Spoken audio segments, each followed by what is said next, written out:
జాతీయ pulse polio కార్యక్రమంలో భాగంగా జూన్ 28 నుంచి తిరువురు పట్టణంలో వైద్య ఆరోగ్య శాఖ ఆధ్వర్యంలో పలు ప్రాంతాల్లో పల్స్ పోలియో కేంద్రాలను ఏర్పాటు చేశారు. అప్పుడే పుట్టిన బిడ్డ నుండి 5 సంవత్సరాల లోపు చిన్నారులందరికీ పోలియో చుక్కలు వేయాలనే లక్ష్యంతో ఉదయం నుంచే బూతుల వద్ద సందడి నెలకొంది. తల్లిదండ్రులు బాధ్యతగా తమ పిల్లలను వెంటబెట్టుకుని వచ్చి పోలియో చుక్కలు వేయించుకుంటున్నారు. పోలియో మహమ్మారి నుండి భవిష్యత్ తరాలను కాపాడుకోవడానికి ప్రతి ఒక్కరూ సహకరించాలని వైద్య సిబ్బంది కోరుతున్నారు.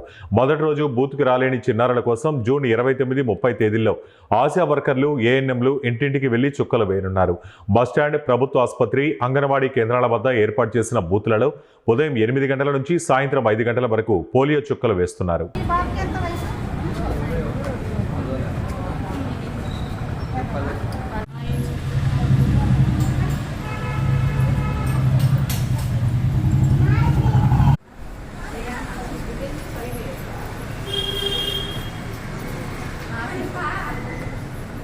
आसिफ ये सही है।